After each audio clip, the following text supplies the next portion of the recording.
we can just stay in our Bibles, of Genesis chapter 4. I want to also just give my appreciation to the brothers and sisters who came from Kenya. Wherever you are, may God bless you. May God bless you. May God compensate whatever you spend coming here. Praise the name of the Lord. Amen. So Genesis chapter 4, we'll read 1 to 5.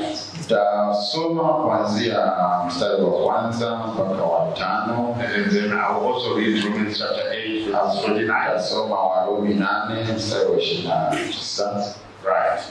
So, would you allow me just to pray for the scriptures before we read? Our dear Father, now we are coming to the most holy part of the words as we said. Lord, I pray that you come and visit us. We are coming, Lord, with our cups that are empty. Lord, may you fill them up.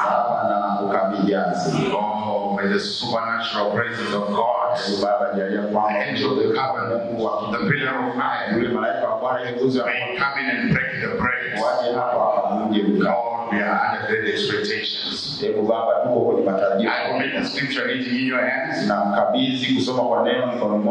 Lord, may you just come and help us. I pray in the precious name of our Lord Jesus Christ. Amen and amen. Now the Lord did say unto Abraham, get thee out of thy country and from thy kindred and from thy father's house into a land that I will show thee. Bwana akamwambia Abraham, toka wewe katika nchi yako na jamaa yako na nyumba ya baba yako uende mpaka nchi nitakayokuonyesha. And I will make nami nitakufanya wewe a great nation, kuwa taifa kubwa. And I will bless thee. Na mimi nitakubariki. Make thy name great. Na kulikuza jina lako. And thou shalt be a blessing. Nawe utakuwa baraka. And I will bless them that bless thee. Nami nitawabariki wakubariki. And kiss them that kisses thee. Na kuwalaani wanaokulaani. And in thee shall all families of the earth be blessed. Na katika wewe jamaa zote za dunia zitabarikiwa. So Abraham departed as the Lord had spoken unto him. Basi Abraham akaenda kama Bwana alivyomwamuru, and Lot went with him. Na Lutu akaondoka pamoja naye. And Abraham was 70 and 5 years old. Naye Abraham departed out of Haran. Naye Abraham alikuwa mtu wa miaka 175 alipotoka Harani. I want you to have the mind when Brother Abraham says Abraham is a prophet. Nataka uwe na ile akili na biara kusema kwamba Abraham alikuwa ni nabii. I just want you to have that in your mind. Hiyo ushike kwenye akili zako. Abraham took Sarai his wife. Abraham akamchukua Sara mkewe. Lot his brother's son. Na Lutu mwana wa ndugu. And all their substance that they took out. Na vitu vyao vyote walivyokuwa wamiliki. And the souls that they had gotten in Haran. Na hao watu waliowapata huko Harani. And they went forth to go into the land of Canaan. Wakatoka ili kwenda nchi ya Kanaani. And into the land of Canaan they came. Nao wakaingia katika nchi ya Kanaani. Now before you sit, maybe if we can take Romans 8. Kabla ya karibu tunaweza kuchukua Warumi 8 verses 29. Sawa 29. Are you hearing me today? Unanisikia vizuri leo? I hear you. Yeah, that's why she said that. So I can hear you. So we can do very well today. Na hilo utafanya vizuri. I'm usually a fast preacher. Mimi kwa kawaida ni mhubiri wa haraka kweli. But I can also go slow. Lakini pia naweza nikapunguza speed kama hapo. So verse 29, for whom he did foreknow, he also did predestinate to be conformed to the image of his son, that he might be the firstborn among many brethren. Maana wale aliyowajua tangu asili, aliwachagua tangu asili wafananishwe na mfano wa mwana wake, ili awe mzaliwa wa kwanza miongoni mwa ndugu wengi. Moreover, whom he did predestinate, them he also called, and whom he called, them he also justified, and whom he justified, them he also glorified. Na wale aliowachagua tangu asili, hao akawaita, na wale aliwaita, hao akawahesabia haki, na wale aliohesabia haki, hao akawatukuza. What shall we then say to these things? If God be for us, who can be against us? Basi tuseme nini juu ya hayo? Mungu akiwa upande wetu, ni nani aliye juu yetu? Praise the Lord, we may take us. Bwana na tufunze naweza kukaa. God has blessed you with the reading of His word. Bwana bariki kusoma kwa neno lake. We speak this morning on justification. Tutanena asubuhi ya leo kuhusu kuhesabiwa haki. We speak on justification. Tutanena habari ya kuhesabiwa haki. Praise the name of the Lord. Bwana na tufunze hapa. I honestly wanted to preach something else. Ukweli nilikuwa nataka kuhubiri kitu kingine kabisa. But when I woke up this morning, lakini kuamka asubuhi ya leo, I just thought like, no, let me preach on this. So I just heard hapana ngoja nihubiri kuhusu jambo hili. Of the other things I have learned, kwa mambo mengine ambayo nimejifunza from him is that kutoka kwake ni sometimes just go to preach the things that you are preaching. Wakati mwingine anaenda kuhubiri mambo ambayo ulikuwa unahubiri kanisa. That's where the spirit is. Kwa sababu mahali yako ni roho aliko. So what I'm going to preach today, ninachoenda kuhubiri leo, I've been preaching this since the last Sunday. Hayo toka Jumapili iliyopita kule kanisani. Are we together? Tuko pamoja. Now Genesis chapter 12. Sasa Mwanzo 12 was the calling of Abraham. Ilikuwa ni wito wa Abraham. Is that right? Hilo ni sawa. We have read yesterday. Tulisikia jana that Genesis chapter 12 is justification. Kwamba Mwanzo sura 12 ilikuwa ni, and that is exactly what we have read in Genesis chapter 12. Ilikuwa kuhesabiwa haki, na ndicho kisoma hapa kwenye Mwanzo 12. When God speaks to Abraham and say, come out of your land. Wakati Mungu ananena na Abraham anamwambia toka katika nchi yako, leave the land of your father, acha nchi ya baba yako, go to a land, nenda kwenye nchi that I will show, nitakayokuonyesha wewe. Now I want you to notice how God speaks. Sasa nataka tuone jinsi Mungu anavyonena. He is saying, the land I will show you.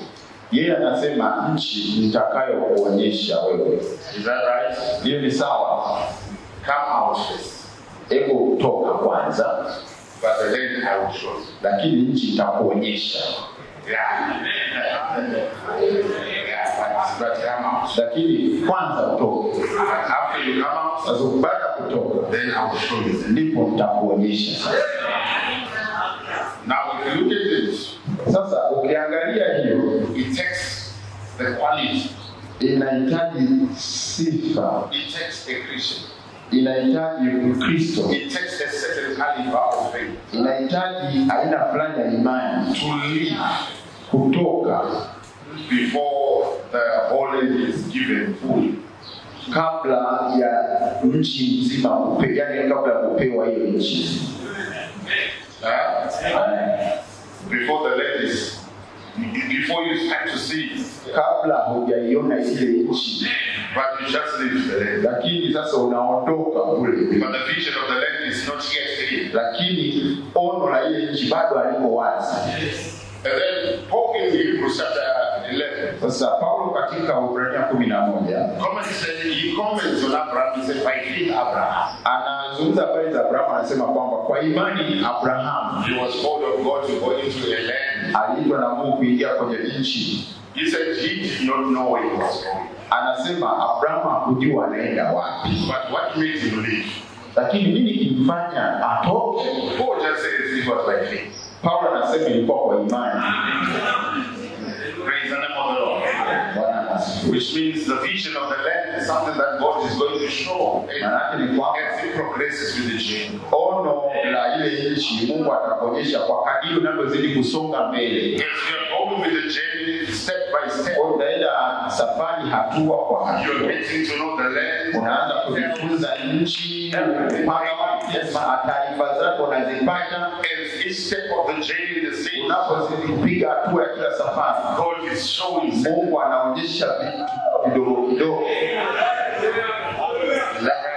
Hiyo ni sawa. So that is our calling. Sasa huo ndio wito wetu. Is that right? Hiyo ni sawa. When you were called out of the denomination, ulipoitwa kutoka madhehuni, the land was not yet clean. Nchi ilikuwa bado si haiko wazi. Amen. Now, there are people that says, sasa kuna watu ambao wanasema, we are wishing those days when we came to the Lord. I wish we can go back there. Natamani siku zile ambazo naamini kwanza wakati natoka kwenye madhehebu nilikuwa karibu sana na Mungu. Those days there was divine love. Hizo siku kulikuwa na upendo wa kiungu. We used to love the Lord. Tulikuwa tunampenda sana Bwana. Natamani nirudie siku zile. It just shows that they never progressed. Inaonyesha kwamba hawakusonga mbele. But as you are walking with the Lord, let's say for 40 years, lakini unapotembea na Bwana kwa kama miaka 40 hivi, you must have passed the stage of justification. Natakiwa uvuke hatua ya kuhesabiwa haki. You must have passed sanctification. Uvuke kutakaswa. You must have got to the Holy Ghost. Uingie kwenye Roho Mtakatifu. You must have been somewhere around your adoption. Lazima ufikie mahali pa kufanya mwana mwenye mamlaka. So by now you've got the details of the land more than you had when you came. Una upana wa ile nchi kuliko ulivyokuwa zamani. The land has now become a reality. Sasa ile nchi imekuwa halisi kwako. That is why every time when we are coming to the house of the Lord, sababu kila wakati tunapokuja nyumbani mwa Bwana. Yesterday the details I heard about the land, mambo niliyoyasikia jana, I never heard them before. Sijawahi kuyasikia huko nyuma. But another detail was said. Lakini kulikuwa kitu kingeongezeka pale. God is showing us the land every service. Mungu anatuonyesha ile nchi kila ibada. Unapokuja kwenye ibada, we are getting to like it. Unazidi kupanuka zaidi kujua. Praise the name of the Lord. Mungu na asifiwe sana. Burning desire in our hearts. Kuna kuwa na shauku ndani ya mioyo yetu. This kind of a statement you find it again in Genesis 20. Aina hii ya kauli utaikuta kwenye Mwanzo 20. When God instructs Abraham, wakati Mungu anamwambia Abraham to go and sacrifice Isaac, aenda akamtoe Isaka. What did he say? Alisemaje? Just go. Wewe nenda. Leave your house. Ondoka nyumbani. Take your bags. Chukua vitu vyako. The mountain you're going to sacrifice, mlima utakaoenda kutolea dhabihu, I will show you. Nitakuonyesha. But first of all, lakini mwanzo kabisa, leave. Toka. Leave. Ondoka. Leave. Ondoka. Because the where you are, kwa sababu mahali ulipo, doesn't guarantee, haikupi uhakika. You cannot be given anything in that land. Huwezi kupewa chochote ukiwa pale ulipo. So which means revelation is a place. Ikimaanisha kwamba ufunuo una mahali. It doesn't come everywhere. Hauji kila mahali popote. That's why Brother Branham was instructed by the Lord. Ndio maana Branham aliambiwa na Bwana, go to the place that you named. Nenda mahali ambapo ulipapa jina. Sportsman's Hollow. Pale sehemu inaitwa sehemu ya mwana sport. Nitakutana na wewe pale. And I will show you the revelation. Nitakuonyesha ufunuo. You have to be in a certain place. Lazima uwe mahali fulani. Because all other places God had not put his name everywhere. Kwa sababu sehemu zingine zote Mungu alikuwa hajaweka jina lake pale. You must find the place. Lazima upate mahali where God and his family, ambapo Mungu na familia yake worshiped together, wanaabudiwa wao pamoja. Then God is going to show. Ndipo Mungu atakuonyesha. The Bible says after about 3 days, Biblia inasema kwamba baada kama siku 3, then Abraham lifted up his eyes. Ndipo Abraham akainua macho yake. Do you know what it means to be lifted? Your eyes lifted up. Unajua inamaanisha nini kuinua yani kuinua macho yako? It's always divine revelation. Macho daima ni ufunuo wa kiungu. And he says now you can walk towards that direction. Akamwambia sasa unaweza kwenda upande huu. So Abraham is now walking to a certain place that is away of. Sasa Abraham sasa anaanza kutembea mahali ambapo sasa anapajua. But when he left, the land was not yet clear to him. Lakini wakati anatoka nchini alikuwa aliko wazi sana. Alikuwa wazi. So there are 3 stages of the journey.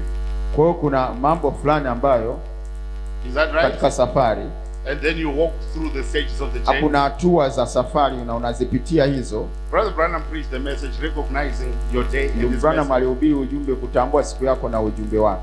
Is that right? Hilo ni sawa. Then you also had in the book of Acts chapter 2 verse 1. Na pia kwenye Matendo sura ya kwanza mstari wa kwanza. When the day of Pentecost anasema katika wakati siku ya Pentecost was fully come. Ilipotimia kabisa. Is that right? Hiyo ni sawa. How many days were they? Kulikuwa na siku ngapi? How many days? Walikaa siku ngapi chumba cha juu? They were there for 10 days. Kulikuwa siku 10. But when they were there on the first day, lakini walipokuwa pale siku ya kwanza, they were already in the day of Pentecost. Walikuwa tayari wako ndani ya siku ya Pentecost. When they went to the second day, walipoingia siku ya pili, they were already in the day. Walikuwa tayari wako kwenye siku ya Pentecost. But this day, lakini hiyo siku sasa ikawa imetimia, imefurika sasa, imetimia kikamilifu. What does it mean that the day is fully come? Inamaanisha nini kwamba siku imetimia kikamilifu? They are hitting the target of the day. Kwa sababu wanagonga shabaha ya ile siku sasa. When you are justified, unapohesabiwa haki, you are just in the part of the day. Wewe uko kwenye sehemu ya siku. When you are sanctified, unapotakaswa, you are in the day but in the part of the day. Lakini uko kwenye siku lakini sehemu ya siku. When you come to Genesis chapter 18, unapofika kwenye Mwanzo 18, the day is fully come. Sasa siku inakuwa imetimia kikamilifu. The fullness of the day. Katika siku hiyo. So you must be able to recognize the day that you have. Lazima uweze kutambua siku unayoishi. And you must come to the fullness of the day. Na ufike kwenye utimilifu wa siku hiyo. Are we together? Tuko pamoja. Are we together? Tuko pamoja. Now that I have said this, sasa kwa sababu nimesema haya, you can understand that Abraham, tunaweza kuelewa kwamba Abraham was called out of Haran. Aliitwa kutoka Haran, the land of Nahor, nchi ya Uru. Is that right? Ndio. And then he is now called of God. Na sasa akawa ameitwa na Mungu to go into a place, kuingia mahali where ambapo he is going to receive the promise. Anatakiwa apokee ile ahadi. Praise the name of the Lord. Jina la Bwana litukuzwe. Now, Genesis chapter 12 is the coming out of Abraham. Sasa Mwanzo 12 ni kutoka kwa Abraham. But when you come to Exodus chapter 12, lakini ukija kwenye Kutoka sura ya 12, it is now the going out of the seed of Abraham. Ni kutoka sasa kwa uzao wa Abraham. And Brother Branham says the Christian journey starts in Abraham. Na Biblia anasema safari ya Mkristo inaanzia kwa Abraham. And the covenant that was given to Abraham is also given to the seed after him. Agano aliyopewa Abraham anapewa na uzao wake. Praise the name of the Lord. Mungu asifiwe. But there's a little admonition I might want to give. Lakini kuna jambo moja nataka nidondoshe hapa kabla sijasonga. It is called an admonition. Linaitwa maoni fulani au. Because Abraham, kwa sababu Abraham, who was still Abraham at this time, alikuwa bado ni Abraham wakati huo. He took Sarai his wife, alimchukua Sara mkewe, and he took Lot his brother, that's na akamchukua Rutu nduguye, mtoto wa kaka yake, mdogo wake, souls that he got from Haran. Na baadaye kuna watu aliwapata kutoka Harani. Praise the name of the Lord. Amen. Now you find that even in Exodus chapter 12, sasa tunakuta kwamba kwenye Kutoka sura ya 12, the Bible also says when they left Egypt, Biblia pia inasema kwamba walipotoka Misri, the mixed multitudes also went up with them. Kulikuwa na kundi mchanganyiko likaondoka pamoja nao. Which means this revival, ikimaanisha kwamba kwenye uamsho huu also brought forth a mixed multitude. Huu uamsho pia ulileta kundi lililochanganyikana. And every revival will bring forth a mixed multitude. Na kila uamsho lazima uzae kundi mchanganyiko. And also Abraham in his calling, he also brought a lot with him. Na Abrahamu pia katika kuitwa kwake alibeba Rutu pamoja naye. Praise the name of the Lord. Jina la Bwana litukuzwe. But I want you to notice something here. Sasa nataka muone kitu fulani hapa. Brother Branham is saying in the message Israel and the church. Branham anasema kwenye ujumbe wa Israeli na kanisa. He says, but that same mixed multitude. Anasema lakini kundi hilo lililochanganyikana. That taken communion. Ambalo walikula ushiriki meza ya Bwana. And went on the march. Wakiwa kwenye safari. Was the very ones that begin to murmur. Ni hao walioanza kulalamika na kunungunika. So these are the guys that are the culprits. Hao ndio jamaa wenyewe hao wahusika. Because when we say the children of Israel murmured, Kwa sababu tunaposema kwamba wana wa Israeli wakamnungunikia Musa, Brother Branham says this was actually the mixed multitude. ndugu Branham anasema ni hasa ile kundi lilojiunga They also came likajichanganya. in on the night of the going out. Na wenyewe waliingia mle wakawa kwenye mstari wa kutoka, They also took communion. na wenyewe wakashiriki ile meza ya Bwana. When the children of Israel started to march, they also marched with them. Wana Israeli walipoanza safari na wenyewe wakaanza So pamoja you nao. must always understand that the calling out also Lazima kila wakati uelewe kwamba wito pia involves mixed multitude. pia unahusisha kundi mchanganyiko. Is that right? Hiyo ni sawa. The calling out involves Lot as well. Kuitwa pia kuna muhusisha Lutu. But we want to learn something here. Nataka tujifunze kitu Pastor fulani. Mchungaji. Mchungaji. Put this. Praise the name of the Lord. Mungu Was asifiwe. the very ones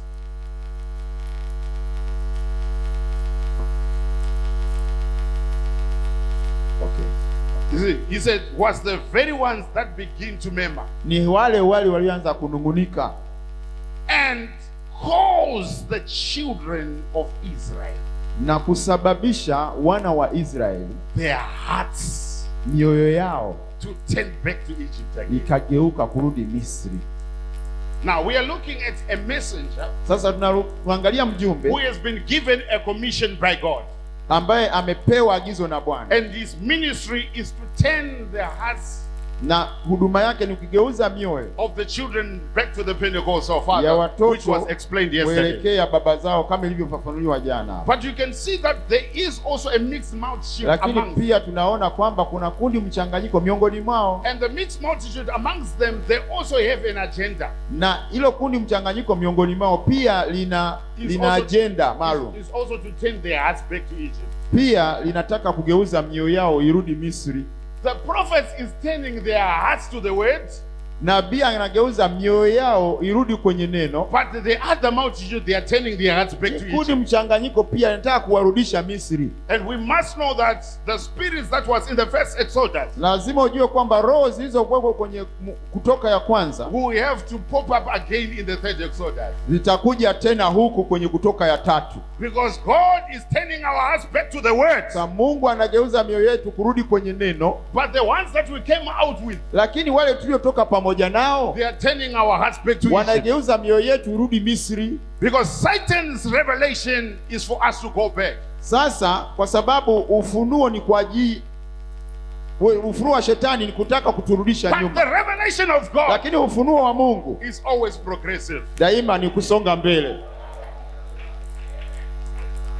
Are we together? Tuko pamoja. That is why even in the local church, Ndio sababu hata kwenye kanisa la mahali we also have this mixed multitude. tuna mchanganyiko wa watu humo. Everything, Kila kitu, every decision kila maamuzi that the pastor gives to the church, ambayo mchungaji atatoa kwa they are kanisa, always memorying. wao ni kunung'unika daima. If the pastor brings Coke, Mchungaji akileta they want Fanta. mchungaji akileta Coca-Cola, wao wanasema sisi tunataka Fanta. Then the pastor said, next time I'm going to bring Fanta. Hasa siku nyingine mchungaji anasema basi nitaleta That time Fanta. they will say, no, we want Coke. Safari wanasema hatutaki Fanta, tunataka Coca-Cola. Praise the name of the Lord. Mungu na atukuzwe. Do not take them lightly, Usiwachukulie kiwepesi, because they are anointed with a certain revelation. kwa sababu wao wamepakwa mafuta na And ufunuo their fulani, revelation is that we don't progress. na ufunuo wenyewe ni kwamba hatusongi mbele. But their revelation is that we go back to Egypt. Ufunuo wao ni kwamba turudi Misri. Imagine the people that are eating the tithe from heaven. Angalia watu ambao walikuwa wanakula mkate kutoka mbinguni, They are actually complaining that we need to eat the garlic pots of Egypt. alafu wanalalamika natakiwa tule vitunguu saumu vya Misri.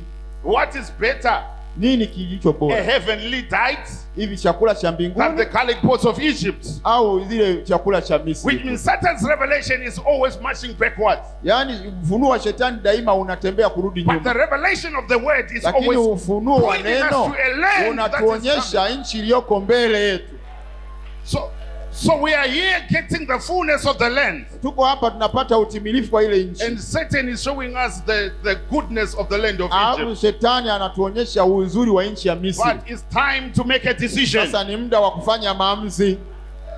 You must make a decision. Lazima ufanye maamuzi. Which land are you going to? Nchi gani unaenda? Are you going to the promised land? Unaenda nchi ya ahadi Or you are going back to where au you came unarudi from? ukulo ulikotoka? Praise the name of the Lord. Jina la Bwana That litukuzwe. is why in this Exodus, Ndio sababu katika kutoka hii we will find ministers tutakuta wahudumu that may look like they have a good doctrine. ambao wanaonekana wana mafundisho mazuri, But the doctrine, if you look at the real hidden agenda of it, lakini kwenye hilo fundisho angalia lile kusudi it lililofichwa. has quotations, it has scriptures, Kina maandiko, kina nukuu, but it is so subtle lakini ni janja that it doesn't give people the progression. kiasi kwamba haipi watu kusonga mbele.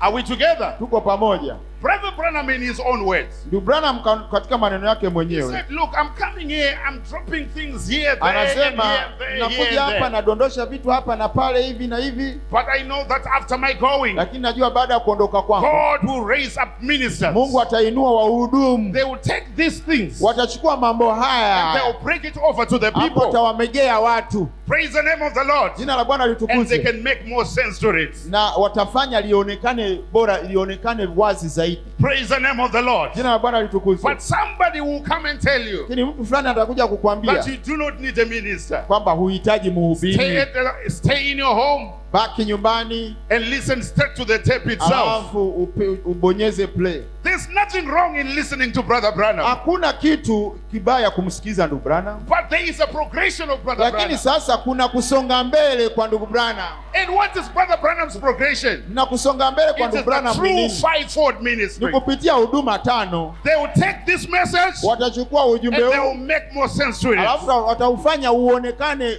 wazi zaidi. But the mixed multitudes, Lakini kundi they are mchanganyiko murmuring to an extent wao wananung'unika kiasi that kwamba they are causing the hearts of the children of Israel wanasababisha mioyo ya wana wa to Israeli turn back to Egypt. warudi Misri. Whatever minister you receive, Mhubiri yoyote mnayompokea, we are going to have ministers. tutakuwa na wahudumu. But you must always watch them and their preaching. Lazima uangalie kila wakati Are wanapohubiri. they pointing you to the land, Je, wanakuelekeza kwenye ile the nchi, promised land, nchi ya or ahadi, they are pointing you backwards? au wanakuambia urudi nyuma? Because we've got ministers Kwa sababu wahudumu, that will have a revelation of going back, kuna wahudumu wanaofunua kurudi but nyuma, we've got a true fivefold ministry lakini huduma ya that kweli will ya take the tano, message, wao take wanakuwa na the people to ujumbe the message of the wa hour. kupeleka watu kwenye nchi ya ahadi. Are we together? Tuko pamoja, We are on the same platform. tuko kwenye uwanja sawa. So Sasa we need to make that clear hilo lazima tulifanye that wazi the kabisa, land kwamba ile nchi is a reality ni halisi and is flowing with milk and honey. na inamiminika maziwa na asali. Amen. I like what he said yesterday. Nilipenda alichokisema jana. Paul never said, Paulo hakusema, Brother Branham never said, ndugu Branham hakusema, I repeated what Paul preached. ndugu Branham hakusema kwamba nilirudia maneno yale yale aliyosema Paulo, But Brother Branham says, I preached what lakini Paul nabii preached. anasema nilihubiri kama alivyohubiri Paulo. And let me tell you one thing. Na nikwambie jambo moja, We are not parrots, but we are eagles. sisi sio kasuku, sisi ni tai.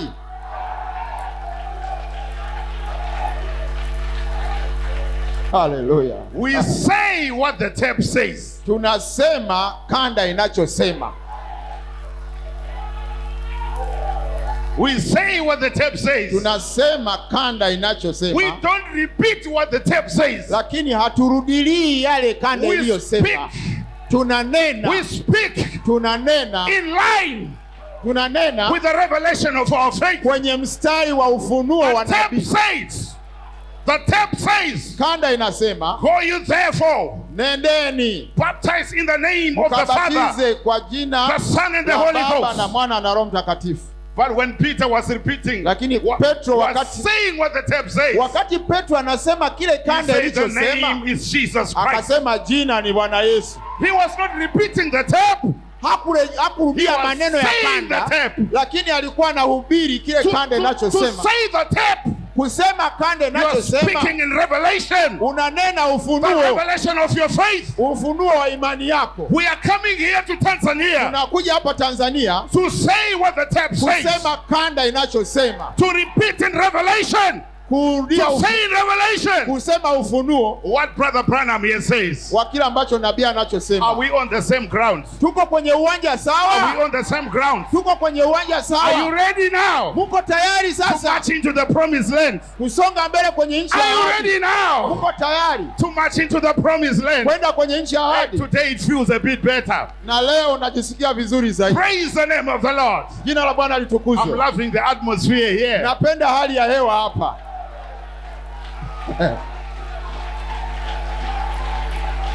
Amen. Oh, jamani. Lo. Hey, Hey, this is a revival of the brides. huu ndio uamsho wa bibi harusi huu. Our hearts are going the direction. Mioyo yetu inaelekea huko. We are not going where the sun is coming from. Haturudi sehemu jua We are actually linakotoka. heading where the sun is going. Tunaelekea jua linakokwenda. The revelation of Lord is Ufunuo wa to Ruth, look where the sun is coming from. kurudi kule ambako jua But I can linatoka. say Lakini it is the rising of the sun. sisi tunasema ni Shalom! kuchomoza kwa jua. Sasa And peace be unto you. na amani iwe kwenu.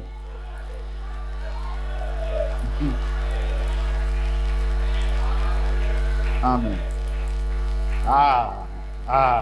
Amen. All right. Sawa kabisa. Now that was just an admonition. Sasa hiyo ilikuwa ni maoni kwanza. Praise the name of the Lord. Jina la Bwana libarikiwe.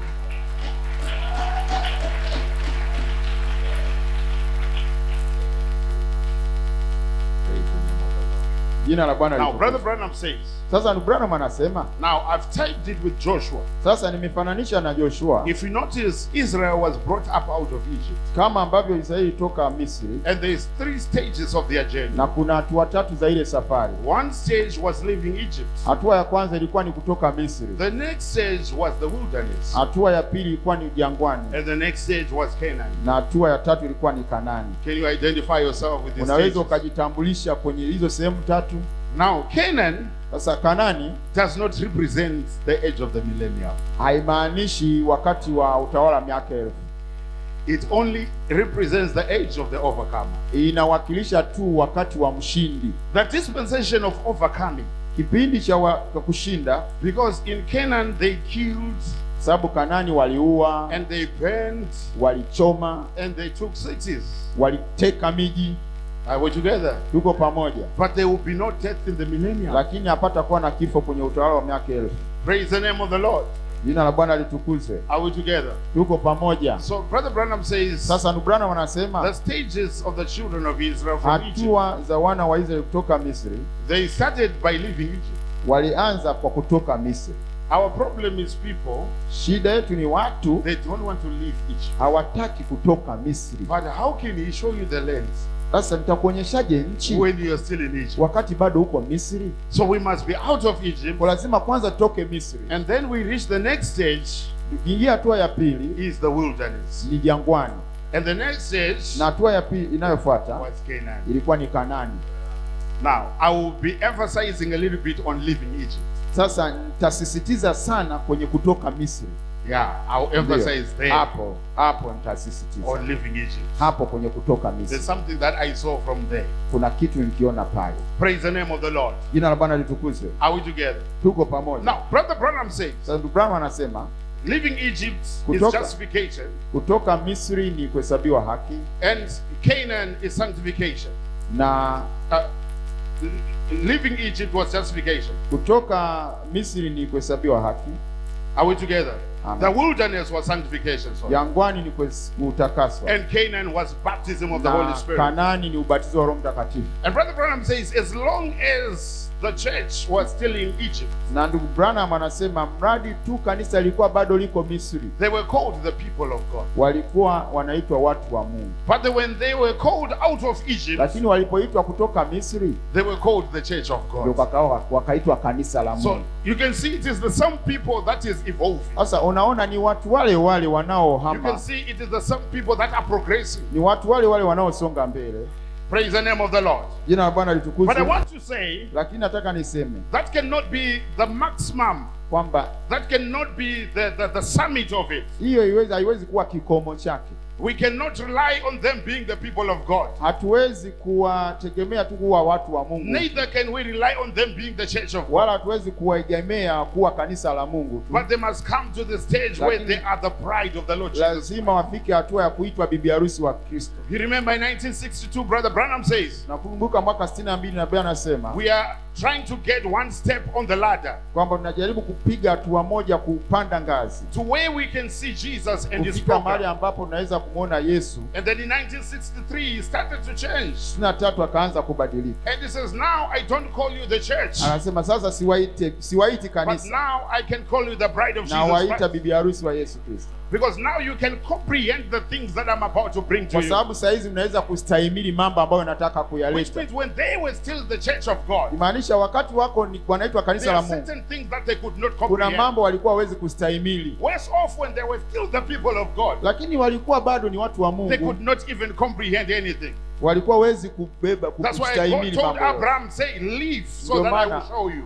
Abrahamu aliambiwa kwamba toka But nitakuonyesha. which part of the journey does it start to show them? Lakini ni sehemu gani ya safari ambapo anaanza Even Jesus kuonyesha? Christ in his journey, in his pilgrimage, Hata katika Yesu Kristo katika safari yake, there's a time he points out and says, kuna mahali anafika anasema, I don't call you servants anymore, siwaiti watumwa tena, but now I call you friends, na waita rafiki, because I cannot hide anything kwa to sababu you. siwezi kuwaficha chochote. You have reached a certain point in walking with me Umefika hatua fulani katika kutembea pamoja nami that I can give you the fullness of the ambapo land. naweza kuwapa utimilifu wa ile nchi. Praise the name of the Lord. Jina la Bwana litukuzwe. Which means when they were the church, Na maana walipokuwa kanisa, the mixed multitude was also there. kulikuwa na kundi mchanganyiko bado mle. But God could not bring certain things Kwa there. hiyo Mungu asingeweza kuleta mambo So yote at pale. every stage of the journey, Kwenye kila hatua ya safari there's certain characters that must drop kuna off tabia when we reach zinatakiwa certain junctions. zidondoke wakati tunapofika kwenye njia panda ya wakati.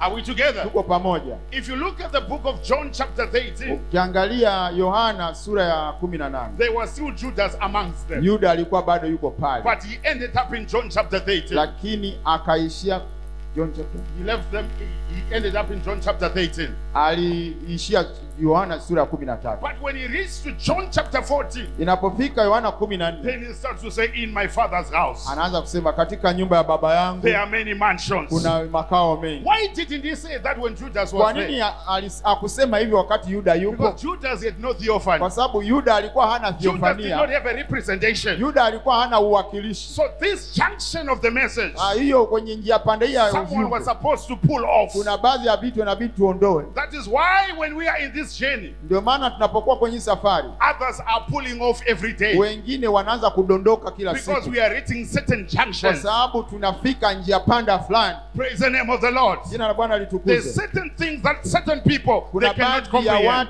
watu, vitu fulani ambavyo baadhi ya watu hawezi kustahimili. That's why many times Brother Branham would say, Ndio maana mara nyingi Bwana wanasema, now put on your spiritual thinking cap. sasa hebu vaeni jaketi za kiroho. He's speaking to people. Anazungumza na watu fulani, Others, they don't have spiritual thinking cap. wengine hawana mambo hayo ya kiroho, So hawaelewi. when they are asked to put on, what do they put on? Kwa wakiambiwa wavae hayo, hawana cha It's kuvaa. only those that have got the spiritual Ni thinking wale caps ambao wana uwezo wa kuvaa that miwani can ya put it kiroho, on mavazi because ya it's kiroho. available.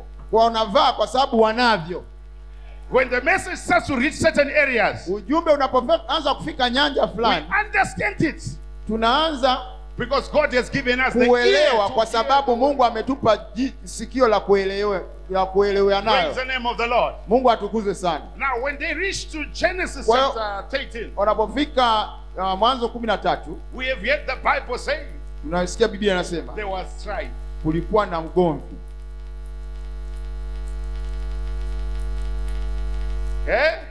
Eh? Now, strife Sasa ugomvi between Abraham and Lot kati ya Abrahamu na Lutu is the word that is used ni neno ambalo linatumika for people that does not have spiritual thinking caps. kwa watu ambao hawana kofia za kiroho, But the ones with spiritual thinking caps, lakini wale wenye kofia za kiroho they don't see strife there. hawaoni mgomvi pale. Yeah. Yeah. Yeah. Ndio. Do you have spiritual thinking gaps? Je, munayo Praise the mzazo name of the kofia Lord. za kiroho? Mungu atukuze sana. Because they had strife. Kwa sababu kuna And when ugomvi. they had strife, Na ugomvi ulivyotokea, the resolution ile yani suluhisho au no, is sababu that you take your land, sababu ni kwamba wewe chukua nchi yako, you choose where to go, chagua pa kwenda, and I'll go where I na go. mimi nitaenda nitakako kwenda. Because when you come to Luke chapter 17, Kwa sababu ukifika Luka 17 it will then point to that. itakuelewesha rudisha kwenye And it kitengo says, hiki. as it was in the days of Lot, Inasema kama ilivyokuwa katika siku za Lutu, so shall it be ndivyo itakavyokuwa in the day when the Son of Man is revealed. siku atakazofunuliwa mwana wa Adamu. But how can Lot have his days when he's still with Abraham? Lakini Lutu atakuwaje na siku zake wakati bado yuko na Abrahamu? Because if Lot is still with Abraham, Kwa sababu kama Lutu bado yuko na Abrahamu, Lot will not have days. Lutu hatakuwa na siku But zake. when Lot separates himself from Lakini Abraham, Lutu anapojitenga na then Abrahamu, Lot starts having his own sasa days. Lutu anaanza kuwa na siku zake mwenyewe. They were drinking, Walikuwa na kunywa, they were giving to marriage. walikuwa naoa na kuolewa. It was happening in the days of Lot. Hayo yalitokea katika siku za Lutu. If you don't have the days of Lot, Kama hatuna siku za Lutu, you don't have the revealing of the Son of Man. hatutakuwa na kufunuliwa kwa mwana wa Adamu. But where did the days of Lot come from? Sasa siku za Lutu zilitoka wapi? It came from where you call strife. Zilitokana na pale tunapoita ugomvi. According to God's plan and program, Kulingana na mpango wa Mungu na it was utaratibu, God throwing out the types and shadows. Mungu alikuwa anaweka mifano na vivuli. So Lot was allowed by God to be in the journey. Kwa Mungu alimruhusu Lutu awe kwenye But safari. God was setting up a scene of the last days. Lakini Mungu alikuwa anatengeneza tukio la siku za mwisho. So as it was in the days of Lot, Kama ilivyokuwa siku za Lutu, so shall it be ndivyo itakavyokuwa when the Son of Man is wakati revealed. mwana wa Adamu anafunuliwa. Thank God that there was a strife between Abraham and Lot. Mungu ashukuriwe kwamba kulikuwa na ugomvi kati ya Because Abrahamu it na Lutu, came back to the days of Lot. kwa sababu inaturudisha kwenye siku za Lutu. When the days of Lot are here, Siku za Lutu zinapokuja leo, then you must have a spiritual thinking caps hapo inabidi tuwe na kofia za to kiroho know that the Son of Man is being kujua revealed. kwamba kuna mwana wa Adamu The Son anafunuliwa. of Man is being revealed. Mwana wa Adamu anafunuliwa. The Son of Man is being Mwana wa revealed. Adamu anafunuliwa. Thank God for trouble. Mungu ashukuriwe kwa ajili ya hizo shida. Even in your own personal life, Hata kwenye maisha yako binafsi, you must be able to thank God for trouble. lazima umshukuru Mungu kwa ajili ya shida Because zinazokupata, trouble is always giving birth kwa sababu daima matatizo to yanazaa the right direction. kukupeleka kwenye That's mwelekeo why the sahihi. one who designs the trouble Ndio maana yule anayetengeneza is the matatizo one that will come and say, ndiye atakaye kuja kusema, I am the present help mimi ndiyo msaada wa in your karibu time of trouble. wakati wa shida. I allowed the trouble Niliruhusu that shida I become the present help. ili niwe msaada wa karibu. Turn your eyes from the trouble Geuza macho yako kwa and kwenye look back to shida, the one uangalie yule who's bringing the trouble. anayeleta matatizo. He is a present help Yeye ndiyo msaada wa in your karibu time of trouble. wakati wa shida. Hallelujah! Haleluya! Isn't that wonderful? Je, hiyo ni si ajabu? Give the Lord a hand clap of Hebu praise. tumpigie Bwana makofi kidogo.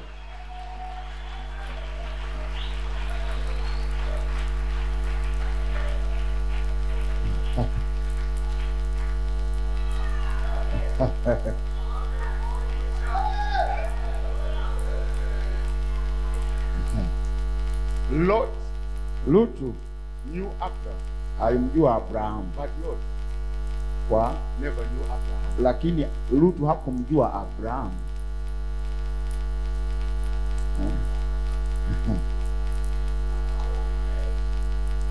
Lot Lutu alimjua, separated from Abraham, Lutu alijitenga na Abrahamu, but not Abraham. lakini sio Abrahamu.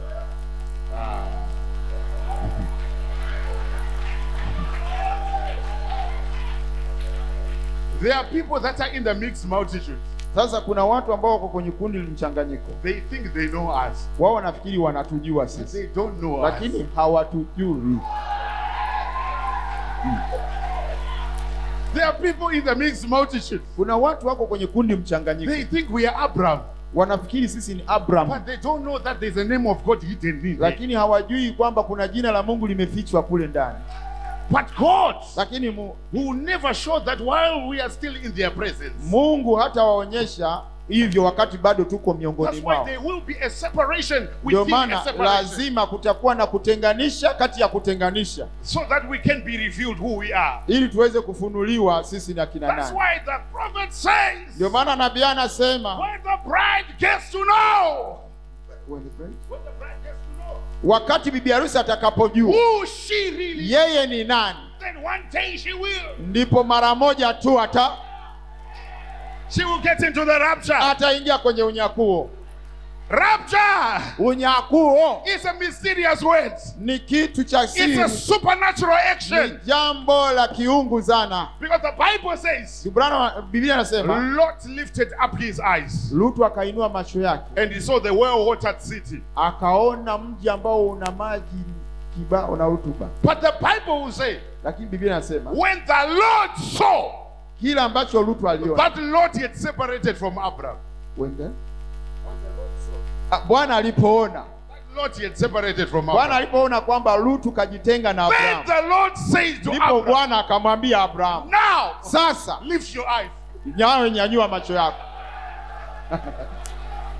Amen. Are we together? Tuko pamoja. When the Lord saw Bwana alipoona that Lot is gone, kwamba Lutu kaondoka, then he came to Abraham akaja akamwambia and Abrahamu, he said, I cannot hide anything from siwezi you. kukuficha kitu wewe. Now Sasa lift up your eyes. nyanyua macho yako na wewe. Come and see the width and the length. Njoo uone mapana na I'm marefu, now showing you na kuonyesha the sasa fullness of the land. utimilifu wa nchi. When he saw Alipoona that Abraham, kwamba Abrahamu, then God showed him the plains. Mungu akamwonyesha sasa nchi. Praise the name of the Lord. Bwana anatukuzwe sana. Are we together? Tuko pamoja. Are we together? Tuko pamoja. Are we together? Tuko pamoja. Now, my question is, Sasa swali langu ni when kwamba Lot lifted up his eyes, Lutu alipoinua macho yake, who instructed Lot to lift up his eyes? nani aliyemwagiza Lutu ainue macho yake? He just lifted up his eyes Alijikuta anainua macho yake without conviction. bila kujua tu, yani alijipata But tu. Abraham Lakini Abraham does not just lift up eyes. yeye hainuinui tu macho, He waits for a supernatural instruction. anasubiri kitu cha kiungu kifanyike. He waits for the Lord Anamgoja to say, Bwana. now Sema, lift up your eyes. inua macho yako. He is lifting them up with a supernatural instruction. Anainua macho yake kwa maagizo ya kiungu. That's why Brother Branham says Ndio maana Bwana anasema this book of hii Revelation kitabu cha Ufunuo requires one kinahitaji with mtu a prophetic instruction. mwenye maagizo ya kinabii, Requires one kinahitaji mtu that is instructed by the Holy Ghost. ambaye anaagizwa na Roho You Mtakatifu. don't just lift up your eyes to this book, Au inui macho yako but tu you kwenye allow Ufunuo, him lakini unamruhusu to come and open up your eyes. aje ainue macho yako Let me ayafungue. tell you, Hebu nikwambie, there are things that you never understood before, kuna mambo ambayo hukuelewa and you were mwanzo wondering, why am I not understanding na it? unashangaa kwa nini The sielewi. Lord had not lifted up your eyes. Bwana alikuwa hajainua macho But yako, maybe this morning, lakini labda asubuhi ya leo, maybe this afternoon, labda mchana huu, something is gonna pop up. kitu fulani When kitatokea. you are coming to church, Unapokuja make kanisani, sure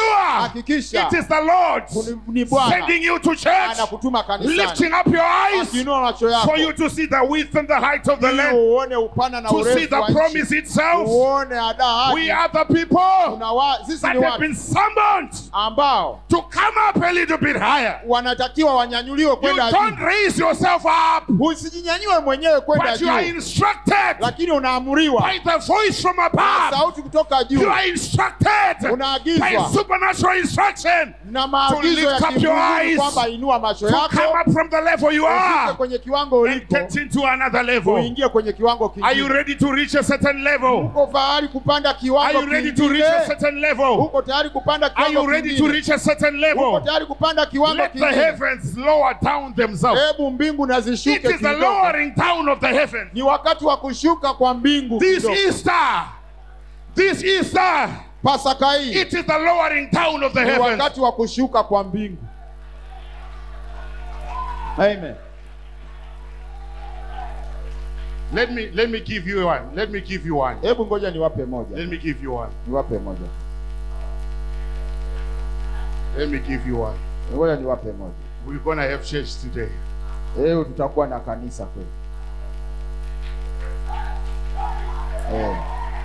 Tutapenda kanisani leo. Brother Branham says, Branham anasema, how many believe that we have got 7 dimensions? Wangapi wanaamini kwamba tuna viwango 7? Amina. Amen. Amina, amina. Amen. Praise the name of the Lord. Jina la Bwana litukuzwe. 7 dimensions. Viwango 7. And how many know that we live in 3? Wangapi wanajua kwamba tunaishi kwenye vitatu? Yeah? Praise the name of the Lord. Amen. That is light, Ni nuru, matter, mada and time. na wakati. Praise the name of the Lord. Jina la Bwana litukuzwe. And how many know that our 5 senses of Na the body, wangapi wanajua kwamba hisi zetu 5 za mwili they can only work within these 3 dimensions. zinaweza kufanya tu kazi kwenye hivyo viwango vitatu, And our 5 senses are limited na hisi zetu 5 zimefungiwa mahali, to this dimension. zina mipaka.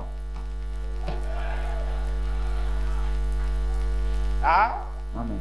But how many know that Brother Branham lives in all 7 dimensions? Na wangapi wanajua kwamba ndugu Branham alikuwa anaishi kwenye viwango vyote 7? Ameishi kweli. He lived in 3 dimensions. Aliishi kwenye vile vitatu, He got the visions from the 4th dimension. akaona ono la kwenye kiwango cha 4. At the age 14, he went to the 5th dimension. Miaka 14 akaenda kiwango cha Then 5. one day he went to the 6th dimension. Siku moja akaenda kiwango cha And 6. the 7th dimension is the one that was influencing him all. Na kiwango cha 7 ndio kilikuwa kinamwendesha siku zote.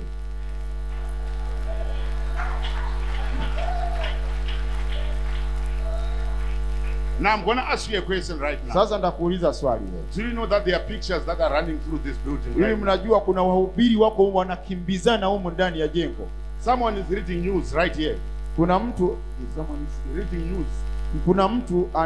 kuna picha, sio wahubiri. Kuna picha zinakimbia humu ndani. Sasa hivi kuna mtu anasoma taarifa ya habari hapa. They are people playing football right now, right? Kuna watu huko wako uwanjani wanacheza mpira hapa.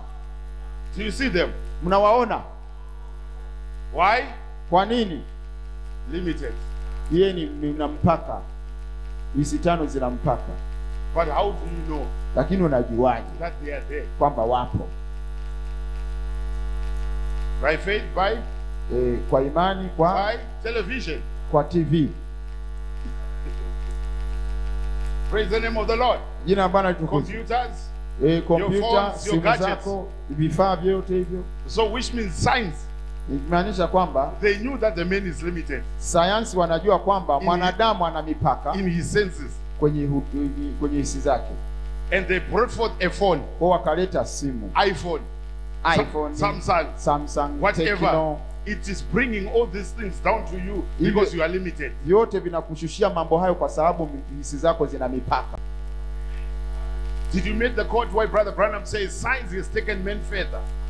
Umewahi kusoma nukuu ambapo nabii anasema sayansi imempeleka mwanadamu mbali with his 5 senses na hisi zake 5 than where we have taken the man with his soul, where the man is unlimited, kuliko mahali ambapo where science has taken a man further in his 5 senses.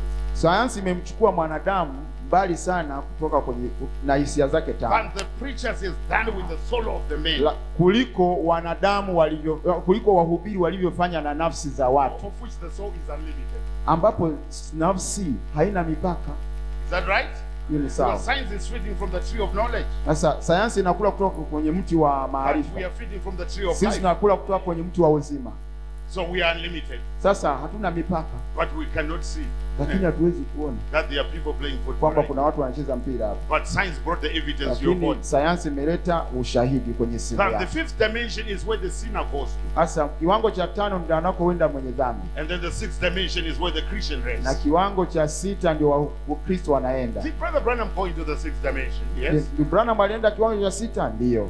Do you know that when he was in the 6th dimension, Unajua kwamba wakati yuko kiwango cha he says, 6 I want to see God. alisema nataka kumwona Mungu, But when he was in the 6th dimension, lakini wakati yuko there pale was a voice speaking from kuna above. sauti ilikuwa inanena kutoka juu.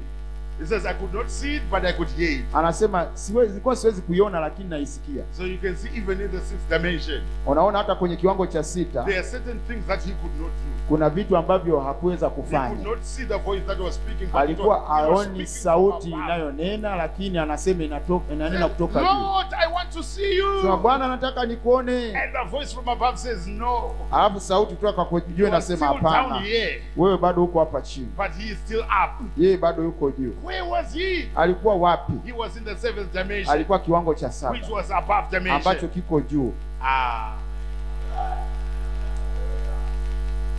Praise the name of the Lord. Jina la Bwana litukuzwe. So when the prophet was in the sixth dimension, Wakati nabii kwa kiwango cha he 6 did not see him, yet he wanted to see him. But hakumuona, lakini due alitaka to the kumuona limitation of that dimension, kwa sababu ya kikomo cha hicho kiwango cha 6. but God says, Lakini Mungu anasema I cannot be belittled by science. mimi siwezi yani kupitwa na sayansi. The scientists lowered down the dimension for the people. Wanasayansi walishusha kiwango hiki kwa ajili ya wanadamu. Hey, but God also Lakini Mungu says, pia I'm going to lower down akasema myself. nataka nijishushe na mimi. That is why when the pillar of fire came Ndio there, maana the one wakati that nguzo ya moto inakuja, where was Brother Branham? Branham alikuwa wapi? He was in the three dimensions. Alikuwa kwenye But viwango the 6. seventh dimension Lakini kiwango cha was 7 lowered down. kilishushwa chini.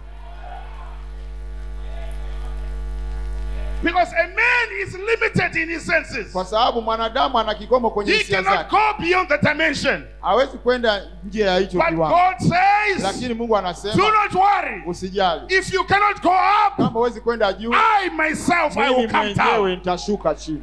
That's why I'm saying to you Ndio in maana nawaambia Tanzania, leo, here in Dar es Salaam, leo Dar es Salaam if you hapa, are limited in your senses, kama umefungwa kwenye mpaka Don't wa worry. hisia zako, usijali. that dimension is coming Hicho down. kiwango kinakuja chini. It is the lowering down of the Ni dimension. wakati wa kushusha The kiwango. preaching of the words Kuhubiriwa kwa is the neno lowering down of ni dimension. kushushwa kwa kiwango That is hicho. why right now Ndio maana sasa we hivi are sisi in heavenly places tuko mahali pa in kimbinguni Christ katika Jesus, Kristo Yesu, because the dimension is down. kwa sababu kiwango Let me kimeshuka. tell you Hebu something. nikwambie, Heaven mbingu is where he is. ni mahali aliko yeye. Heaven Mbingu is where he is. ni mahali aliko yeye. Heaven is just a dimension. Mbingu ni kiwango tu. The Bible says Biblia when inasema the seventh seal was opened, wakati muhuri wa 7 there unafunguliwa, was silence for a space of half kulikuwa an na hour. kimya kwa nusu kiwango kwa muda wa Why? nusu Because saa. the mighty God, he Kwa had nini? Kwa descended. sababu Mungu mkuu alikuwa anashuka. What had happened? Nini kilitokea? He had lowered down the dimension. Alikuwa ameshusha kiwango, And where he was na alikokuwa became heaven. pakawa mbinguni. Amen.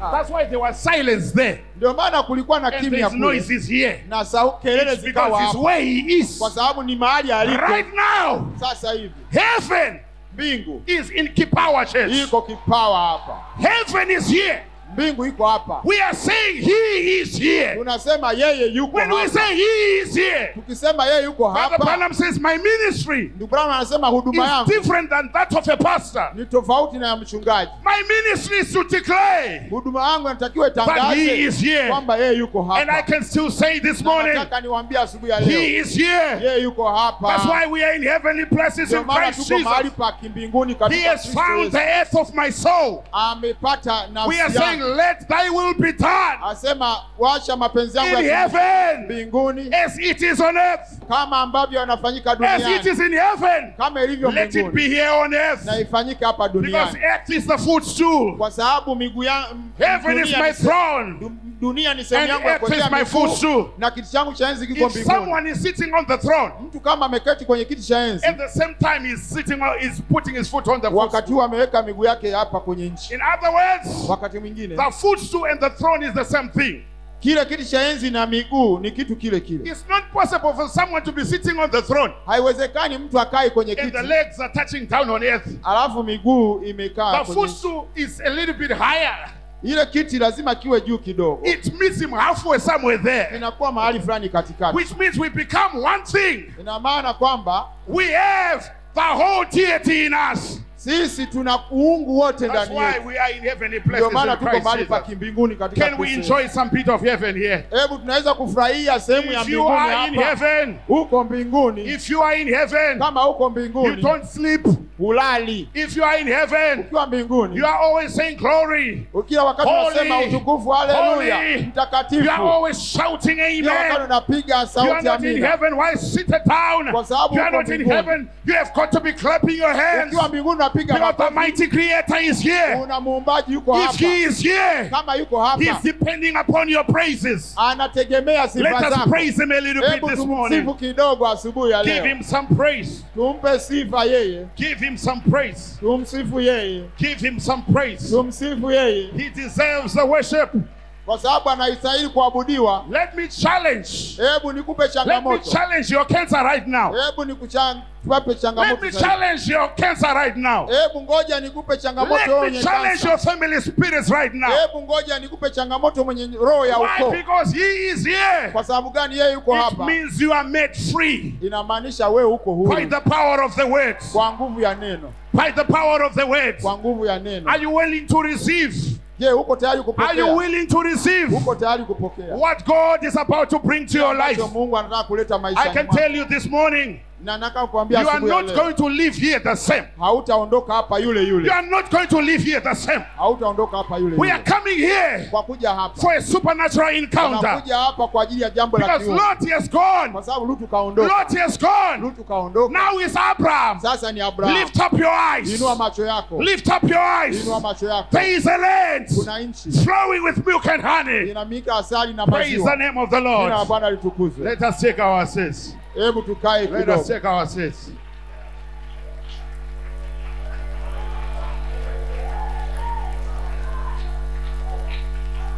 Amen. Praise the name of the Lord. Jina la Bwana litukuzwe. Praise the name of the Lord. Jina la Bwana litukuzwe. Are we together? Tuko pamoja.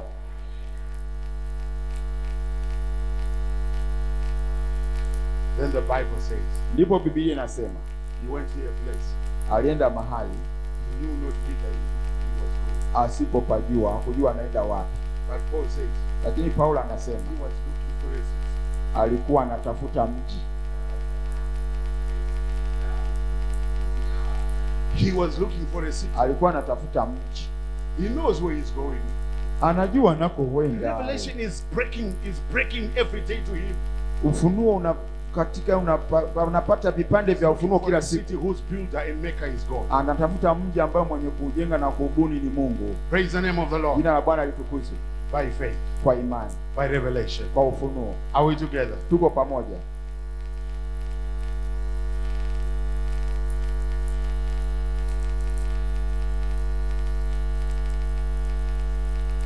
I'm about to wind up. Nakaribia kufunga. I will read something, then I will leave. Nitasoma kitu fulani alafu nitaondoka.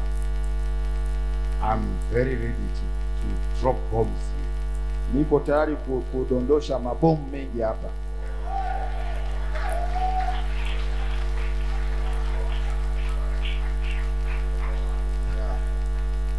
I told my wife this morning Nimwambia mke wangu asubuhi leo, that I want to preach, nataka kuhubiri but I want to really preach. lakini nataka kweli nihubiri kweli.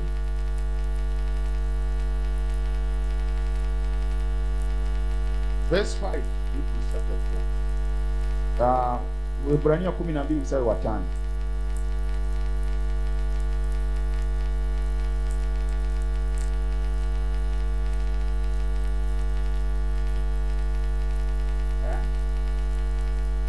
Hebrews chapter 12, verse 5. Waebrania 12 mstari wa 5.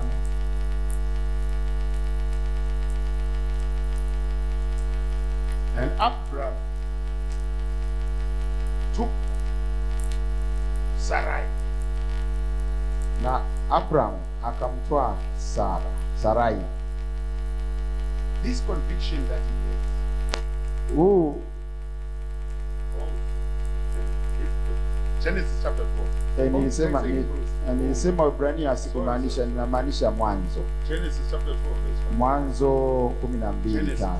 Ni Mwanzo, sio Waebrania. And Abraham naye Abraham took Abram, and Abram took Sarai, naye Abraham akamtwaa Sarai his nani wife. mkewe. The description is mentioned. Pale ufafanuzi Who she unatolewa really is. kwamba yeye hasa ni nani. Yeah? We are there together. And who was the next? Na aliyefuata alikuwa nani? Lot, his brother, Lutu ndugu yake, mixed mouth. mtoto wa mdogo wake, ambaye hapo ndio kundi la mchanganyiko hilo. Sasa Where the wife is, mahali mke aliko the Lot is also there. na Lot, where the wife is, Lot is also there. okay, mahali mke aliko na Lutu yuko. Okay, and their substance they gathered, Na vitu vyao vyote walivyokuwa navyo, and the souls that they had gotten in Haran. na hao watu waliwapata huko Harani. It was made clear yesterday to me that, Iliwekwa wazi sana kwangu jana kwamba hapana, these were the 380 men that were trained in his house. walikuwa watu 318 ambao walifunzwa nyumbani kwake. So Abraham also Kwa Abraham pia became alifanyika the means njia to bring these people out. ya kuwafanya hao watu watoke. The power that took them out Ile nguvu iliyowatoa is the power of Abraham. ilikuwa ni nguvu ya Abraham. So we can look at Abraham, but we have to look at this church that he brought out. Kwa hiyo tunaangalia Abraham, lakini inabidi tuangalie na hao watu ambao aliwatoa. So Abraham had church members, Kwa hiyo Abraham alikuwa na washirika wa kanisa, deacons, the trustees, alikuwa na mashemasi, wadhamini mle, make believers, waamini wa unbelievers. kujifanya, Three kinds of wasioamini. Aina tatu za waamini zote zilikuwa mle This is the church of Abraham. kwenye kanisa la Abraham. But how did they go out? Lakini walitokaje mle? When their pastor Wakati mchungaji wao was just saying, let us go. aliposema kwamba The tutoke, wife would ask. mke alikuwa ndo anauliza. Wives, they don't just buy stories. Unajua wake huwa hawanunui, hawakubali ovyo ovyo, hawakubali ovyo ovyo.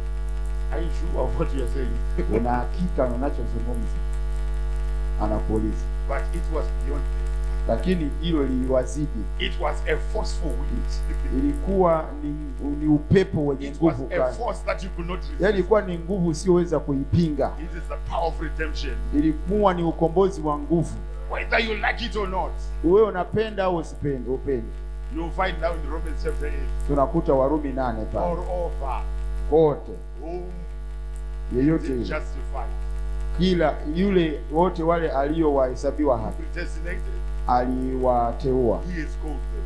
na amewaita, Them that he called, he justified. wala aliowaita akawahesabiwa haki, And then the ones that he justified, he glorified. na waliohesabiwa haki akawatukuza. So all these things already happened. Kwa hiyo vitu hivi vyote vilishafanyika, It's not something that will happen now. si vyote ambavyo vinafanyika leo, It's sealed already. vilishafanyika. So if you are part of this plan, you will live. Kwa hiyo kama wewe ni sehemu ya mpango huu, Whether you want, utaondoka. whether you don't want, you will live. Upende usipende, utatoka. And the one that is the means Na yule ambaye ndio who njia reveal to you that, hey, when do you know atakufunulia that you were predestinated? kwamba hivi wewe unajua umeteuliwa, wewe ni mteule. Do you know that you were elected? Je, unajua wewe ni mteule, Every day your eyes are ulichaguliwa open. kimbele, na kila siku macho yako You say, yanafunguka. oh, Kila is this siku who I am?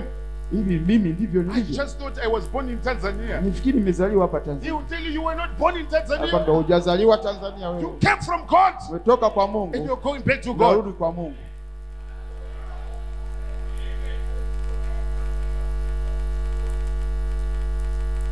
For Abraham to fulfill this job, Kwa Abrahamu ili aweze kutimiza kazi yake, there were sermons that he was preaching to them. kuna mahubiri alikuwa anawahubiria bali kanisa lake pale. I would think he would preach something like adoption. Naweza kuwaza labda alihubiri ujumbe wa kufanywa wana wenye Part 1, mamlaka, part 2, part 3. sehemu ya kwanza, ya pili, ya tatu. The church in this condition. Kanisa na hali yake.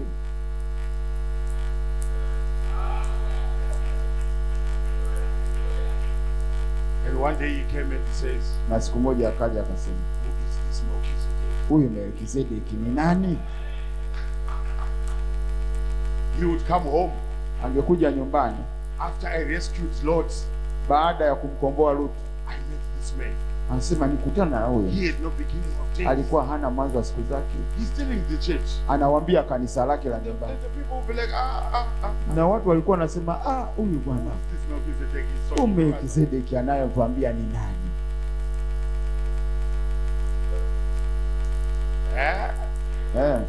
Are we together? Tuko pamoja. He was pulling them out.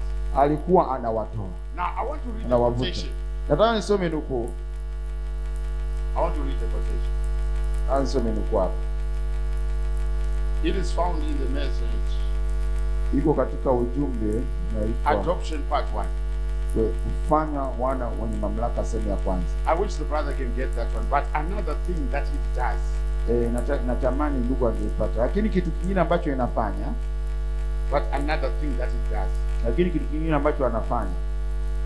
Another thing that it does. Kitu kingine anachokifanya. Right. Okay. Hopefully we'll understand the English. That is. But another thing that it does. Lakini kitu kingine ambacho kinafanya. It brings up. Inaleta. What? Inaleta nini? Justification. Kuhesabiwa haki. By. Kwa. After what? Imani. Baada ya nini? After what? The believing Moses. Baada ya kumwamini nani? Musa. All right. So if they didn't believe in Moses, sasa kama hawakumwamini Musa, were they going to experience justification? Je, wangeweza kuhesabiwa haki? Vema. I'm just reading the way it is. Mimi nasoma kama ilivyoandikwa. You must believe in Moses. Lazima umwamini Musa kwanza. If you believe Moses 1%, ukimwamini Musa asilimia moja tu, you cannot embark on this journey. Huwezi kwenda na hii safari. If you believe in 50%, ukimwamini asilimia 50, you cannot get this part of the journey. Huwezi kuingia kwenye sehemu ya safari. It was justification after they believed in Moses. Ilikuwa ni kuhesabiwa haki baada ya kumwamini Musa. But that was Moses then. Lakini hiyo ilikuwa ni Musa pale. In the first Exodus. Kwenye Kutoka ya kwanza. But who is Moses now? Sasa Musa wa leo ni nani? Because we have got also Moses. Kwa sababu pia tunaye Musa sisi. God will say, I will raise a prophet likened unto Moses. Mungu alisema nitainua nabii kama Musa. That prophet is none other than brother William Marion na huyo Branham. nabii si mwingine bali ni ndugu yetu William Marion Branham. If you don't believe brother Branham, usipomwamini ndugu Branham, forget about justification. Sahau mambo ya kuhesabiwa haki.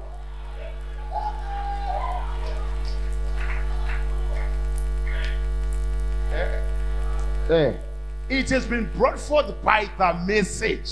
Hilo limeletwa na ujumbe ambao umeamini. I've met a scripture that says, nimekutana na andiko linalosema, if you going to sin willfully after you have received the knowledge of Christ, kama utaenda kutenda dhambi kwa kusudi baada ya kupata ufahamu, then there is no more ujuzi wa kweli, basi hakuna tena damu kwa ajili yako. Which means the knowledge of Christ was the sacrifice here. Kwa sababu ile ufahamu wa ile kweli, the message of William Branham is the forgiveness of your sins. Ujumbe wa ndugu Branham ndio msamaha wa dhambi.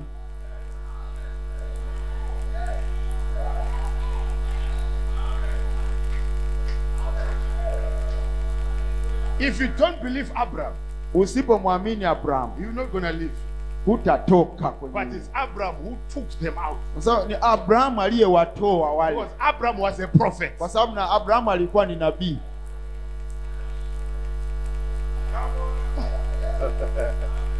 Do you believe brother Branham? Je, unamwamini ndugu Branham?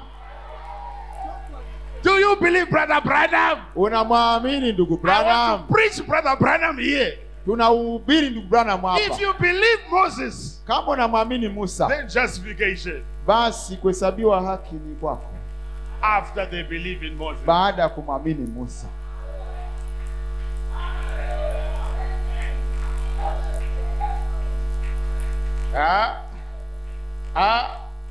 Yes. That is true. Hiyo ni nzuri. That is true. Hiyo ni kweli. What about Sarah? Let's look at Hebrews chapter 11. Hebu tuangalie Waebrania I 11. just want to say that and sit down. Nitasema andiko hiyo tu. Hebrews chapter 11. Waebrania 11.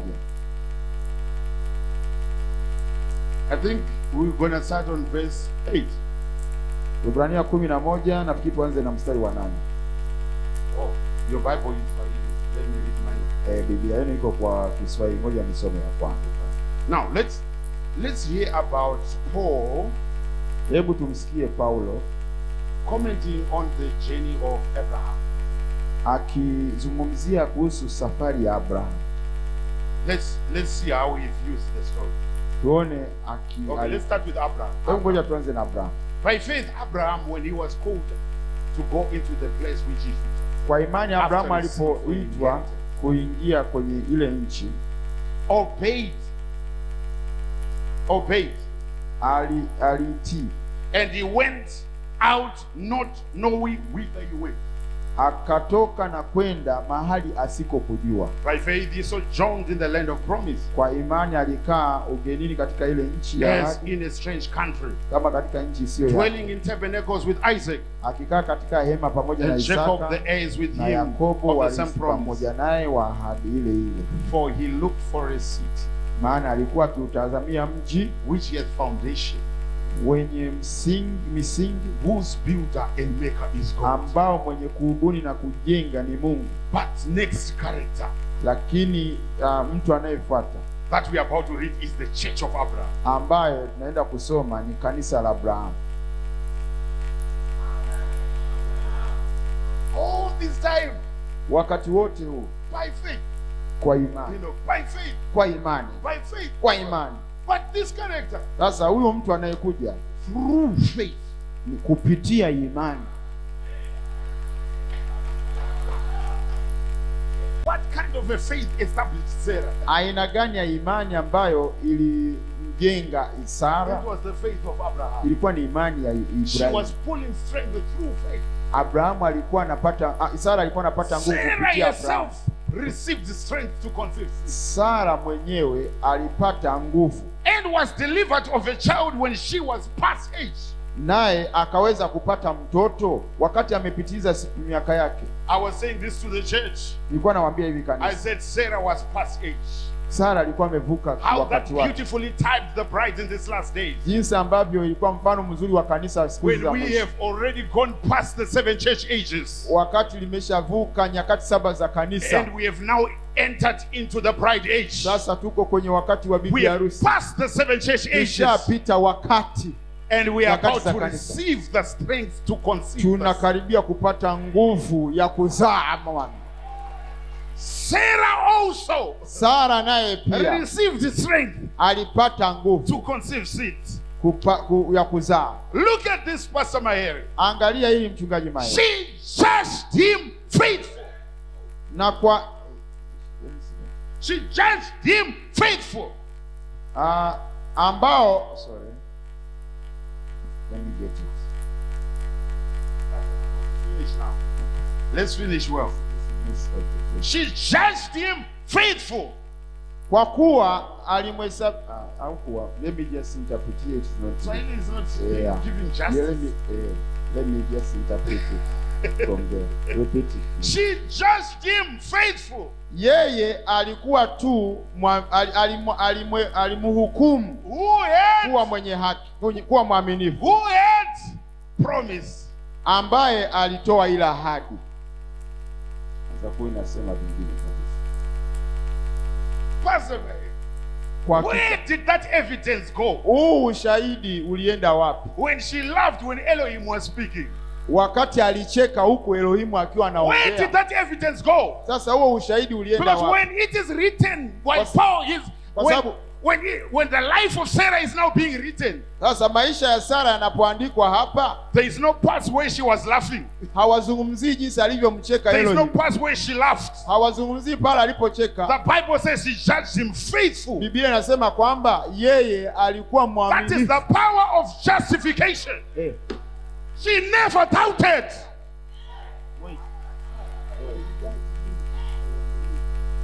Sara. Oh, yes. Yani Sara alimjaji Mungu kwa uaminifu, huyo Mungu aliyetoa ahadi.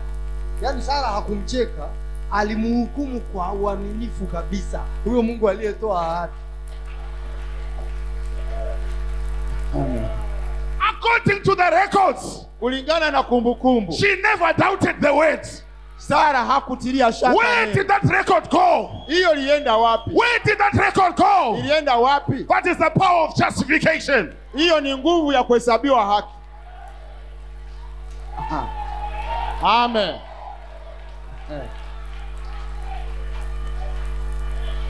There is no part where she laughed. Hakuna mahali She never laughed at the promises of God. Hajawahi kucheka ahadi za Mungu. She was judging him faithful. Lakini yeye alimchukua Mungu kuwa the one who sana. had promised. Yule aliyetoa ahadi. You will find Brother Branham saying, utakuta ndugu Branham anasema, when she laughed, alipocheka, she was supposed to die right there. Alitakiwa afe pale pale. But Brother Branham said, lakini ndugu Branham anasema, because of Abraham, kwa sababu ya Abraham, she was never going to die. Yeye asingeweza kufa. Because of Abraham, kwa sababu ya Abraham, she never dies. Yeye hakucheka. Because of the prophet, kwa sababu ya nabii, that she was sitting under, ambaye alikaa chini yake, she escaped the walls of death. Yeye aliweza kuepuka kuzimu. And let me tell you, na nikwambie, wewe, the brides, bibi harusi, under the messenger, chini ya mjumbe, you become unafanyika the final voice, sauti ya mwisho, to the final age. Kwa kizazi cha mwisho. You have never sinned. Hujawahi kutenda dhambi. In the first place, kwa kuanzia, you are justified. Umehesabiwa haki. There is no record. Hakuna kumbukumbu. There is nothing to be forgiven. Hakuna kitu cha kusamehewa. Amen.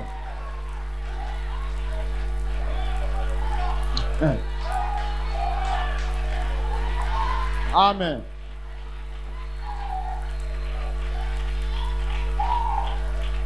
And Moses, Asa Musa, started to receive questions. Akaanza kupata maswali kanisani. What are we going to do?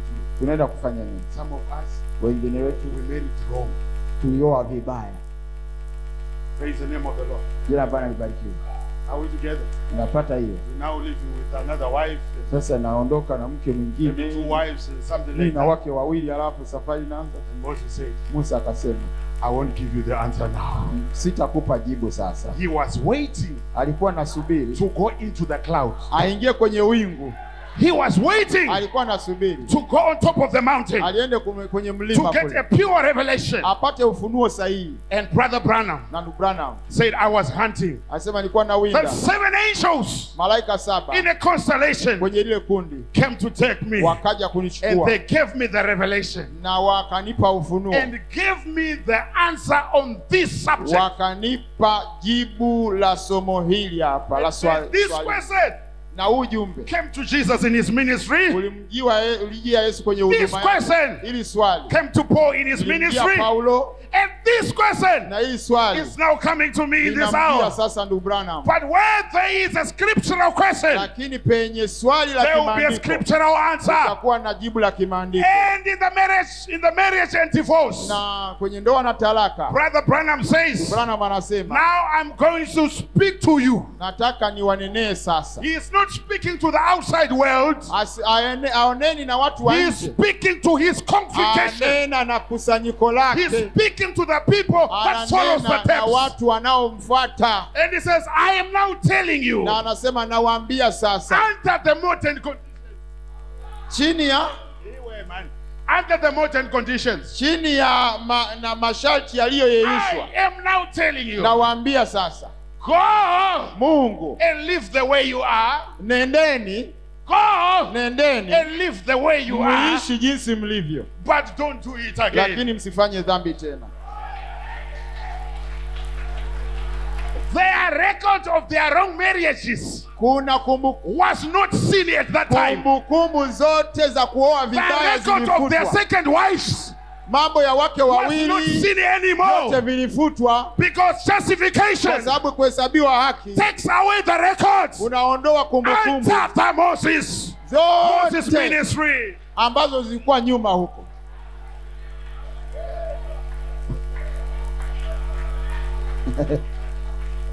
Praise the name of the Lord. Jina la Bwana Are litukuzwe. we together? Tuko pamoja. Are we together? Tuko pamoja. That's your justification. Hiyo ndio kuhesabiwa haki. We are done. Tumemaliza. We are done. Tumemaliza. We are done. Tumemaliza. You are justified. Wewe umehesabiwa haki. You have never did it in the first place. Hujawahi kufanya jambo hilo Who kwa forgave kuanzia. you? Nani alikusamehe? It's William Marion Branham. Ni William Branham. The couple, the What? boy and the girl, Yule mvulana na was msichana kissing in front of Brother Branham. walikuwa wanabusiana mbele za ndugu And Branham. the Holy Spirit says, Roho Mtakatifu akasema, whatever you want to say to them, chochote unachotaka kuambia, say it right now. waambie sasa hivi. If you want to speak them out of existence, Kama unataka unene you can speak wapotee, them out of existence. wewe nena But wapotee. he said, Lakini akasema, I forgive na you. wasamehe. That was not enough. Haikutosha. I forgive you of your act. Na wasamehe kitendo chenu hicho. What was the act? Kitendo cha gani? Fornication. Uasherati. But Brother Branham says, I forgive you. Branham akasema na wasamehe. I know there are people that wants to be forgiven by Jesus Christ. Najua kuna watu wanapenda wasamehewe na Yesu. When he is the Elohim, the pillar of fire, and Wakati comes out of the ball of fire and say, I forgive you, then you feel the satisfaction. Unataka Yesu atoke kwenye nguzo ya moto aje hapa akwambie nimekusamehe ndio rizike. What about when the pillar of fire Bibi is sasa, to Brother Branham? Iwe. Zivi nguzo ya moto ikishuka na kuingia ndani ya Branham. Because Brother Branham says the pillar of fire was in me. Ndugu Branham anasema nguzo ya moto ilikuwa ndani yangu. So the pillar of fire in Brother Branham nguzo ya moto ndani ya ndugu was Branham forgiving sins as well. Nasamehe dhambi You are pia. being forgiven. You Umesamehewa. are justified. Umehesabiwa You are haki. justified. Umehesabiwa haki. May God bless you. Mungu akubariki.